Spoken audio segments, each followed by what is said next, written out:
Décidément, les fictions sud-coréennes, ça y va, mais ce n'est pas pour déplaire. En effet, aujourd'hui, nous allons nous attarder sur une nouvelle série horrifique du nom de Hellbound. Salut à tous, c'est Vince alias Amir Game et aujourd'hui on se retrouve pour parler d'une nouvelle série horrifique sud-coréenne du nom de Hellbound. À ne pas confondre avec Hellbound, petite fiction Netflix composée de 6 épisodes, créée par un certain Young Sun-ho, alors qui est très connu pour Dernier Train pour Busan et récemment pour Peninsula. Cette fois-ci on se retrouve sur une adaptation très attendue d'un webtoon et le tout nous a été livré le 19 novembre. Donc là pour l'instant de loin on peut se dire que la série va pouvoir rivaliser avec l'ancienne série Sweet Home, sortie l'année dernière dont je vous ai déjà parlé et qui elle aussi est une fiction sud-coréenne adaptée d'un webtoon. C'est donc sans plus attendre que je vais pouvoir m'étendre davantage sur la nouvelle série Hellbound.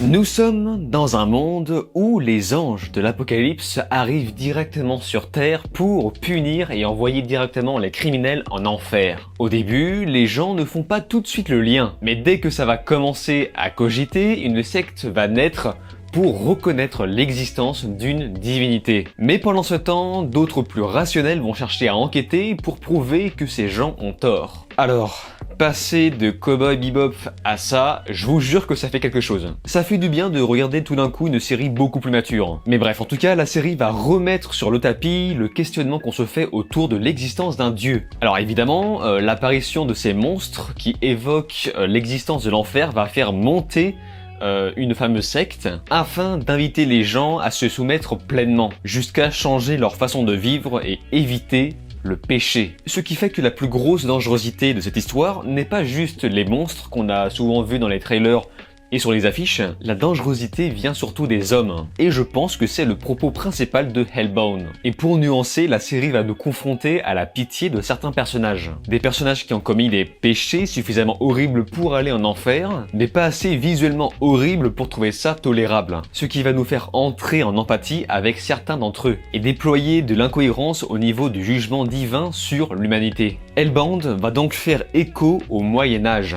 lorsque la peine de mort était encore pratiquée en public. Et ce pour donner un avertissement aux gens afin de faire régner l'ordre dans la peur. Et c'est comme ça qu'à partir de la moitié de la saison, la société va complètement changer. Bon après, tout n'est pas parfait, genre par exemple la réaction des personnages après coup n'est pas forcément très crédible. Une fois qu'ils ont compris que des monstres existaient, pour punir des gens, je trouve qu'ils ont encaissé la chose un peu trop rapidement. Mais heureusement que le reste de l'écriture est plutôt solide. Tout n'est pas balancé sur un plateau, il faut vraiment parfois faire l'effort de comprendre par soi-même. Notamment sur la fin qu'on reparlera dans la partie spoilers. Et forcément, pour être cohérent avec l'histoire principale, les protagonistes seront intimement liés à des démons passés pour faire intimement le lien avec les anges sanguinaires. Je ne sais pas si vous ressentez ça aussi si vous regardez la série, mais la réal pour moi parvient bien à retranscrire l'aspect apocalyptique dans les grandes villes. Le découpage fait très humain. On parvient à mélanger soigneusement le drame au thriller horrifique. Alors attention parce que je dis thriller horrifique, c'est plus de la série énigmatique que de l'horreur. Soyez bien conscients de ça. Mais ce n'est pas non plus le genre de fiction qui nous glace le sang. C'est plus là pour poser un certain suspense qu'on va comprendre et développer au fur et à mesure. On va poser aussi beaucoup de liens avec l'utilisation du téléphone portable, notamment pour filmer. Par exemple, il y a une scène assez subtile où on voit un passant filmer un blessé, comme si c'était juste une bête de foire de passage. Et toute la série, mais vraiment toute, va faire le lien avec ça, le fait que les gens aient le réflexe de sortir leur téléphone pour filmer, pour par la suite publier sur les réseaux sociaux. Hellbound va nous faire comprendre que cette fameuse secte qui va commencer à monter ne va naître qu'à partir de ça finalement. La croyance des gens ne s'appuie qu'à partir de leurs écrans. Après voilà, je ne suis pas hyper fan de l'espèce de caricature d'influenceurs en stream qu'on fait dans la série. Ces passages sont hyper longs, en plus le mec surjoue comme une patate.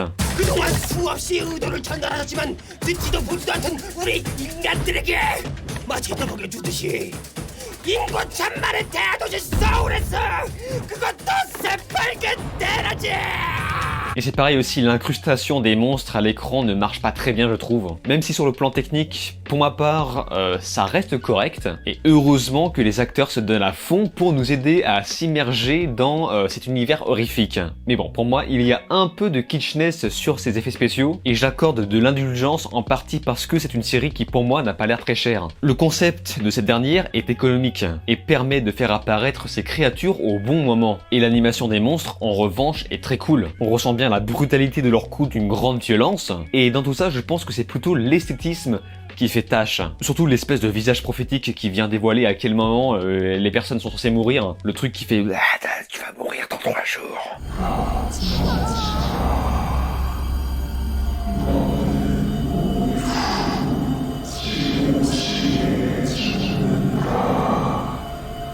Ça pour moi, ça fait vraiment tâcheron, mais je pense que le vrai problème ne vient pas forcément de la série, mais plutôt du fait que ça adapte un webtoon, et le créateur a cherché de trouver un juste milieu entre un point de vue réaliste dans cette série, tout en restant fidèle au webtoon. Parce que tout ça sera vu d'un point de vue très flat au niveau de l'image, de la même façon qu'une fiction horrifique japonaise par exemple, ce qui nous rapproche dangereusement des personnages. Avec ça, la musique va développer un son d'ambiance pour essayer de créer une angoisse qui s'installe, avec des espèces de gros coups de basse pour souligner certaines scènes.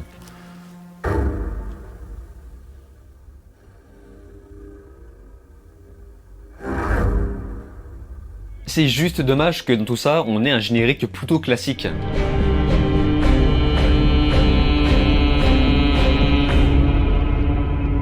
Donc voilà, Hellbound pour moi est une série intéressante, peut-être pas la meilleure production sud-coréenne et pour moi c'est toujours bon à prendre. Mais voilà, pour moi c'est quand même loin d'être parfait. On sent le manque de budget dû au fait que les phénomènes paranormaux ne sont représentés qu'en petit comité. Du coup, on a beaucoup de mal à y croire. Mais dans l'ensemble, j'ai plutôt tendance à recommander parce que ça donne matière quand même à discuter de pas mal de choses. Et en parlant de ça, justement, j'aimerais ouvrir une petite partie spoilers à ce sujet.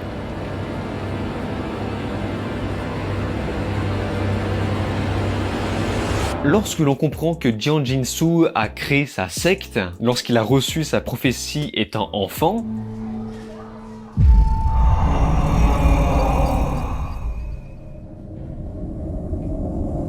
on sait qu'il l'a fait pour impliquer tout le monde et se servir de ça soi-disant pour une cause juste afin d'éviter que les gens commettent des péchés. Mais sur le coup, quand j'ai vu cette révélation, je me suis fait pas mal d'idées. Je pensais que c'était justement la prophétie qui fait que le gamin allait créer sa secte et donc en quelque sorte commettre des péchés comme ça. Cet esprit prophète allait donc créer un espèce de paradoxe temporel de cette façon, puisque n'oublions pas que ce personnage qui a monté cette secte a commis durant tout ce temps beaucoup de péchés, soi-disant pour s'adapter à cette nouvelle religion. Jusqu'à ce qu'on arrive à la scène du bébé qui est condamné à l'enfer dans les 3 jours après sa naissance. À ce moment-là, en fait, la série retourne complètement son propos. On comprend que la secte se fout complètement de la gueule du monde et cherche juste à manipuler la masse, comme ce que toutes les religions ont fait depuis que ça existe. Bon, évidemment, c'est un sujet un peu tabou, mais c'est clairement ce que cherche à nous raconter la série. Donc, ce qui est intéressant, c'est que cette nouvelle vérité va s'écrouler sur elle-même aussitôt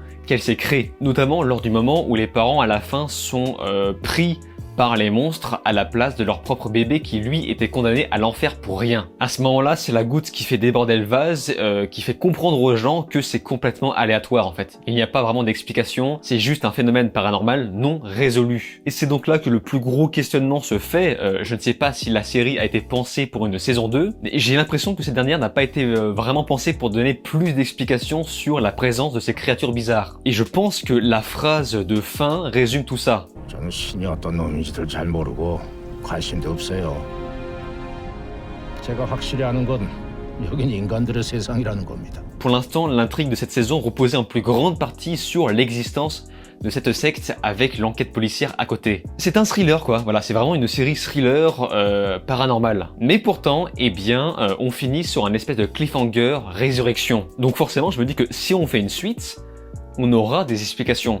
On aura des explications sur ce qu'il se passe de l'autre côté. On voit que les anges traversent un espèce de mur invisible, un petit peu comme si ils pénétraient dans une autre dimension. Et je me dis que les gens qui renaissent de leurs cendres vont forcément nous dire ce qu'il s'est passé de l'autre côté. Peut-être qu'ils vont revenir complètement changés avec des pouvoirs, je ne sais pas. Et peut-être que la série va nous faire comprendre que cet enfer était en fait un genre de purgatoire qui n'est pas forcément quelque chose d'éternel. Donc voilà, cette fin relève plus de questions que de réponses, mais franchement, je m'y attendais un peu. Et c'est pourquoi n'hésitez pas à me faire part de vos propres analyses dans les commentaires. Ça pourrait être intéressant d'en discuter. Mais en attendant de vous lire, comme d'habitude, n'oubliez pas de vous abonner à ma chaîne YouTube, cliquez sur la cloche, likez, partagez et de regarder les autres vidéos. Je vous dis alors ciao et à la prochaine.